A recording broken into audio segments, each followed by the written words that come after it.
Muito bem, vamos para o resumo da lição de número 10 com o título O Avivamento na Vida Pessoal. Durante todo esse trimestre estamos falando sobre o avivamento e é necessário o avivamento também e principalmente na vida pessoal, porque como nós vamos dizer, olha, aquela igreja é avivada se dentro daquela igreja não houver pessoas que estejam cheias de Deus e no seu dia a dia estejam testificando no seu viver daquilo que o Espírito Santo tem feito sobre a vida delas. O texto áureo está dizendo, porque a tua benignidade é melhor do que a vida, os meus lábios te louvarão, assim eu te bendirei enquanto viver, em teu nome levantarei as minhas mãos. Salmo de número 63, verso 3 e 4, verdade prática, a presença do Espírito Santo é uma realidade em todos os dias da vida de um crente avivado. Então muitas das vezes as pessoas confundem, né? Vê as pessoas no domingo fazendo barulho na igreja e depois no meio de semana vê as pessoas naquele mau testemunho. Isso não é o verdadeiro e nem o genuíno avivamento. A leitura bíblica em classe se encontra no Salmo de número 63, do versículo 1 ao versículo de número 8. E a introdução está dizendo, é vontade de Deus, veja bem, é vontade de Deus que os crentes sejam espiritualmente avivados. Ademais, não pode haver igreja local avivada sem que os membros experimentem um avivamento espiritual em suas vidas. Então, o avivamento ele tem que ser algo pessoal na vida de cada um de nós. Por quê?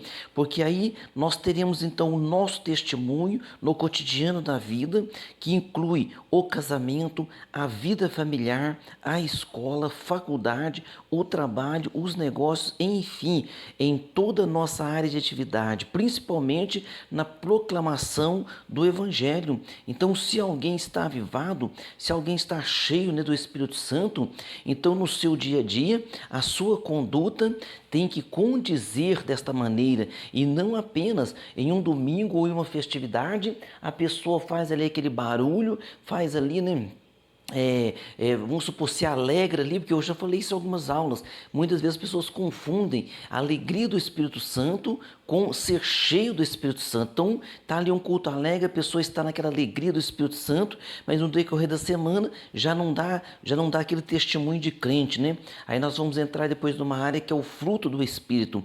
Primeira parte aqui, o avivamento na vida do salmista. No item 1, uma busca sincera. Então, o estudante da Bíblia sabe que o salmista experimentou momentos de lutas, dificuldades e opressões ao longo da vida. Entretanto, mesmo diante de processo difícil, o salmista desejava com entusiasmo a presença de Deus. Então, ele fala assim no versículo 1 aqui da leitura bíblica em classe, ele diz assim, ó Deus, Tu és o meu Deus, de madrugada te buscarei, a minha alma tem sede de Ti, a minha carne te deseja muito em uma terra seca e cansada, onde não há água. Então aqui o salmista está dizendo que o Senhor é o seu amparo, que o Senhor é o seu alívio, né? Que o Senhor é o seu auxílio. Então ele está dizendo que de madrugada ele busca o Senhor e no momento difícil, quando o mundo está tão conturbado, quando o mundo está tão vazio de Deus, né? Onde está sendo agora tão taxado como retrógrado, né? Aquele que fala de Cristo, que fala das coisas divinas. Então este é o momento de nós fazermos igual o salmista e clamarmos ao nosso Deus. Então o salmista ele tinha plena convicção, Tu és o meu Deus. Você também tem essa plena convicção. O nosso Deus Todo-Poderoso é o teu Deus. No item 2 aqui da primeira parte, contemplando e bendizendo ao Senhor. O salmista também tinha um anseio em ver a fortaleza e a glória de Deus, como ele pôde contemplar no santuário. Então veja bem, o que o salmista está dizendo aqui? Que da mesma forma que no santuário ele pôde contemplar a glória de Deus, no dia a dia também tem certeza que poderá ver a fortaleza e a glória do Senhor. Então muitas vezes a pessoa fala, nossa, eu fui num culto ou numa festividade, ali eu ouvi uma palavra, a igreja estava glorificando, eu senti muita alegria. Essa alegria ela pode ser cotidiana, é o que o salmista está dizendo. Da mesma forma que ele viu no santuário, ele também pôde agora contemplar no dia a dia, né? E ele está dizendo também assim, ó, por isso os lábios do salmista louvarão ao Senhor, que é o versículo 3 do Salmo 63. E ele o bendirá enquanto viver. Então, enquanto eu viver, eu quero bendizer o nome do Senhor. E que podemos aprender com ele a respeito da disposição da alma em contemplar a glória do Senhor e bendizê-lo por toda a vida. Então nós temos que ter esse anseio, esse desejo em nosso viver. Pastor, mas e quando a gente passa por um desânimo, veja bem, todos nós podemos enfrentar desânimo nessa vida. O próprio Elias, né, venceu 850 profetas e no outro dia, ao receber aquele recado de Jezabel, ele entrou ali em um processo, vamos dizer assim, em sintomas de depressão, e ele então chegou a desejar a morte. Mas o Senhor o animou, então Deus vai te animar, Deus vai te levantar e Deus vai usar você também para ajudar outras pessoas. No item 3 aqui da primeira parte, Deus é o nosso auxílio. O salmista também afirma que a sua alma se fartará com a presença de Deus e sua boca louvará o Senhor da vida. Olha só no versículo 5 aqui da leitura bíblica em classe, ele está dizendo: a minha alma se fartará como de tutano e de gordura. A minha boca te louvará com alegres louvores. A minha boca te louvará com alegres louvores. Então, ele está dizendo que achará em Deus essa fortaleza, essa graça estará sobre a vida dele. E o Senhor é o Senhor da nossa vida. O Senhor é o Senhor da tua vida. Esse é o resultado da busca e da contemplação do Senhor. O salmista sabe que lembrar de Deus e meditar em sua palavra é a garantia de auxílio, porque ele fala lá no versículo 6, ele diz assim, ó: quando me lembrar de ti na minha cama e meditar em ti nas vigílias da noite, porque tu tens sido o meu auxílio, jubiloso cantarei, refugiado à sombra das tuas asas. Então, quando você vai se deitar, lembre das coisas do Senhor. Quando você vai se deitar, fale com o Senhor, lembre, medite, né? Vamos ponderar o dia, pedir perdão e haver o quê? E haver esse equilíbrio, né? Esse equilíbrio, por isso que o salmista também fala em um outro salmo: em paz me deitarei e dormirei, porque só tu, Senhor, me fazes habitar em segurança. Amém. Parte 2. O avivamento espiritual do crente. No item 1, reservando uma agenda de piedade. Então, como é que está a agenda do seu dia? Como é que está o seu dia a dia, né?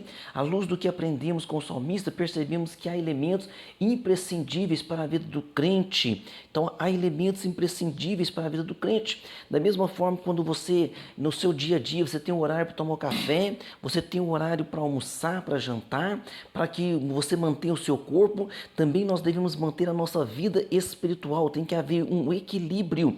E o que entra nessa vida espiritual nossa? Veja bem, temos então a prática da oração, temos a leitura devocional das Escrituras. Primeiramente, é importante que o crente reserve um tempo ao longo do dia para desfrutar de períodos especiais em que cultive a vida devocional e, consequentemente, estreite a comunhão com Deus. Talvez você diga: pastor, mas minha vida é muito corrida, eu não tenho tempo. Veja bem, há uma frase muito corriqueira, né, que você já deve ter ouvido, dizer que é o seguinte: o tempo quem faz somos nós. Então você vai ver aqueles homens, por exemplo, Daniel, daqui a pouco vamos citar aqui. Daniel, ele tinha ele trabalhava no palácio do rei Nabucodonosor. O rei Nabucodonosor, um homem muito exigente, e Daniel, ele se destacou tanto ali como autoridade política que se tornou um dos 3 presidentes que comandavam então aquele império. Então Daniel, ele tinha uma vida muito corrida, no entanto ele achava tempo para orar 3 vezes ao dia, tá vendo só? Vamos no item 2 aqui da segunda parte, a prática da oração. A Bíblia relata exemplo de homens que desenvolveram o hábito da oração ao longo do dia. Então nós vamos citar aqui 3 homens, né? É claro que Jesus é o nosso exemplo maior. Vamos citar o salmista Davi, orava pelo menos 3 vezes ao dia. Daniel, o profeta Daniel, orava pelo menos 3 vezes ao dia. E o Senhor Jesus Cristo, o nosso maior modelo de oração, ele sempre viveu uma vida de oração intensa, né? Então somos nosso modelo de oração. E Daniel aqui tem uma história interessante, que quando os seus inimigos quiseram fazer algo para prejudicá-lo, eles foram buscar dentro da sua lei. Então eles disseram o seguinte: olha, a gente sabe que 3 vezes ao dia, se o homem dobra o joelho, faz a petição ao Deus de Israel, a janela dele se abre para o lado de Israel. Então nós vamos aproveitar que o rei, né, que todos muitos reis, né? Todos os homens têm vaidade, mas o rei tem muita vaidade. Nós vamos dizer a ele que no espaço de 30 dias a pessoa só pode comunicar com ele, não pode fazer petição a nenhum outro Deus. E o rei assinou aquele decreto. Quando Daniel tomou conta daquele decreto, viu aquele decreto, Daniel já entendeu que era algo contra a sua vida. Veja bem, você também no decorrer da sua vida, do seu dia a dia, tem coisa que você sabe que é contra a tua vida. Você faz o que? Você vai dobrar o seu joelho. Então Daniel, a primeira coisa que foi fazer foi orar. Quando ele dobra o joelho, ele abre a janela, os inimigos olham ali, pega a testemunha, leva ele até o rei entendeu então que aquilo era algo contra Daniel, e o rei disse assim: ó Daniel, que o seu Deus então te livre. E ele jogou Daniel na cova dos leões, e aquela noite o rei não pôde dormir, perturbado com aquilo, porque ele viu que foi de certa forma enganado. De manhã ele chega ali e grita na porta daquela caverna: ó Daniel, por acaso pôde o teu Deus te livrar? E Daniel lá de dentro responde: ó rei, o meu Deus viu que eu não tinha nada contra o Senhor, que é o nosso rei, e o meu Deus me livrou da boca dos leões. Então o rei tira aquele homem ali de dentro e joga todos os inimigos dele lá dentro. Ou seja, quando você está orando, Deus te livra dos perigos, e se alguém armar alguma armadilha contra você, a pessoa vai cair naquela armadilha, mas Deus vai te livrar. Deus vai te livrar por quê? Porque você está orando. Então ore e creia na providência do Senhor. No item 3 aqui da segunda parte, a leitura devocional da Bíblia. O crente avivado deve ler e estudar a Bíblia diariamente, viu? Por que isso? É para entender, absorver e viver seus preceitos e ensinamentos. Além disso, os dias são maus, por isso devemos portar a espada do Espírito, como se diz, né? Devemos andar armado, ser armado que aqui, estou falando espiritualmente, viu? E tanto é que o salmista escreve assim em outro salmo, né?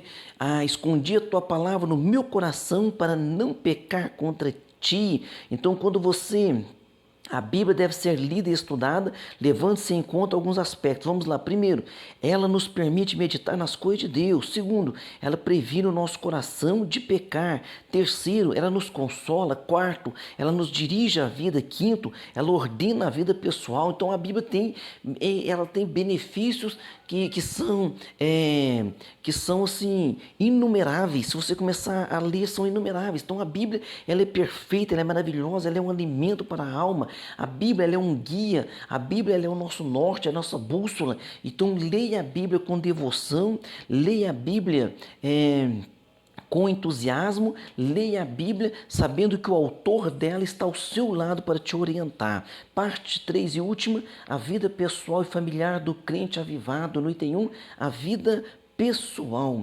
O avivamento espiritual também traz consequências para a vida pessoal. Não por acaso a palavra de Deus alerta para ter cuidado consigo mesmo e da doutrina. Então a palavra do Senhor, ela fala, né? Tem cuidado consigo mesmo e com a doutrina. Olha o que o Paulo fala aqui para o jovem pastor Timóteo, em 1 Timóteo capítulo 4, versículo 16. Tem cuidado de ti mesmo e da doutrina. Persevere nestas coisas, porque fazendo isto te salvarás tanto a ti mesmo como aos que te ouvem. Olha só então a importância da palavra do Senhor aqui, na nossa vida pessoal, né? Então, em nossa vida pessoal, então a palavra do Senhor, ela vai cuidar, quando o crente está buscando, está né, cheio desse avivamento, dessa graça de Deus, a Bíblia então vai te orientar na sua integridade, prudência no falar, no agir, cuidado na saúde física e emocional. Hoje, nós estamos vivendo dias agora em que a própria Organização Mundial da Saúde, ela tem alertado, né? Porque um dos maiores problemas hoje são os problemas, são chamadas doenças psicossomáticas, doenças, não vamos dizer assim, doenças da alma, né? Do dia a dia, nessa aflição, nessa perturbação de querer resolver tudo, de se afligir com tantas coisas. Então essas doenças agora são as maiores causadoras de danos, e nós precisamos cuidar então da nossa saúde emocional. No item 2, a vida com o cônjuge. Então uma vida matrimonial pode e deve ser vivida no Espírito de Deus. Uma vida avivada no Espírito tem como consequência básica o amor e a submissão. Então veja bem, como pode alguém falar que é cheio do Espírito Santo, que é avivado? Pode ser obreiro, quem for. Lá na igreja prega que é uma maravilha, e em casa não tem uma conduta correta com o seu cônjuge, não é uma pessoa, que trata ali com amor, com respeito. Então tem que haver este cuidado, viu? Que o Senhor nos livre dessas pessoas, convertendo seus corações em nome de Jesus Cristo. São falsos crentes e estão a denegrir a palavra do Senhor. No item 3 aqui, A vida com os filhos. A vida com os filhos. Um crente avivado dá atenção ao seu relacionamento com os filhos. Aqui há cuidados indispensáveis para uma vida cristã avivada e feliz no relacionamento de pais e filhos. Então nós temos que cuidar do afeto, os cuidados espirituais, o hábito do culto doméstico. O doméstico é algo que antigamente se praticava muito. Hoje em dia está escasso o culto doméstico, ele é muito importante. O relacionamento cristão com os filhos, a disciplina dos filhos. Então nós temos que procurar educar os nossos filhos, criar os nossos filhos no temor do Senhor, para que eles aprendam e possam, né, como disse sabiamente Salomão, que cria o menino no caminho que deve andar, ou seja, ensina o menino no caminho, para que ao crescer não se desvie dele. No item 4 aqui, último, os efeitos do avivamento na vida pessoal. O crente avivado, ele é alegre. A alegria do Senhor produz fortalecimento espiritual no interior do crente. Então, o crente cheio do Espírito Santo, ele é um crente forte, né? Ele é um crente forte. E, finalmente, o crente avivado, ele é santo. É uma condição indispensável para ver a Deus. Porque a Bíblia diz, sem santificação, ninguém verá o Senhor. Quando fala santo, não quer dizer um santo perfeito, mas quer dizer uma pessoa que foge da aparência do mal, uma pessoa que procura viver a palavra do Senhor, uma pessoa que procura vigiar no seu modo de falar. Quando ele erra ali, ele já observa que errou, fala, me perdoe, me desculpe. Ele sabe entender que está errado, né? Por quê? Porque a palavra do Senhor diz assim, aquele que é nascido de Deus não peca. O que significa isso? João escreveu, né? O que significa isso? Significa que aquele que é nascido de Deus não vive na prática do pecado. Conclusão, nos Salmos podemos ver como Davi demonstrou uma realidade de forma bem expressiva de um avivamento espiritual diante de Deus. Assim, todo crente pode ter uma vida pessoal avivada, desde que em todos os momentos e lugares esteja em comunhão estreita com o Senhor. Então, aonde você estiver, você tem que poder demonstrar o seu cristianismo. Você tem que poder demonstrar a sua vida de cristão na presença do Senhor. Aí sim você vai estar cheio do Espírito Santo. Vamos para as nossas perguntas. Número 1. Qual é o anseio do salmista? O anseio dele é em ver a fortaleza e a glória de Deus, como pôde contemplar no templo. Ou seja, não somente no templo sentir aquela alegria de um culto maravilhoso, mas que também fora dele, né, você possa contemplar a glória do Senhor. Pergunta 2. O que o salmista afirma em Salmo 63, verso 5? Ele afirma que a sua alma se fartará com a presença de Deus e a sua boca louvará o Senhor da vida. Então vamos louvar ao Senhor da vida. Pergunta 3. Quais elementos encontramos como modelo espiritual para o crente? E quais são esses modelos? É o modelo espiritual, prática da oração e leitura devocional das escrituras. Tenha sempre o seu horário aí de abrir a Bíblia, ler um trecho da Bíblia. Tenha sempre o seu horário reservado aí, um lugarzinho para você ir orar e falar com Deus. Pergunta 4. Por que o crente avivado deve ler e estudar a Bíblia? Ele deve ler e estudar a Bíblia diariamente, porque é preciso para quê? Para entender, absorver e viver os seus preceitos e ensinamentos, para ser abençoado por ela. Então ela é como alimento. Você, ao lê-la, você está alimentando a sua alma. Pergunta 5. Quais os aspectos relevantes devem ser desenvolvidos em nossa vida pessoal? Quais são esses aspectos relevantes? Integridade, prudência no falar e no agir, cuidado na saúde física e principalmente cuidado na saúde emocional. Amém? Que Deus abençoe você e que possamos viver, cheios da graça, cheios do Espírito Santo, para a glória do nome de Jesus. Deus abençoe você e até a próxima aula.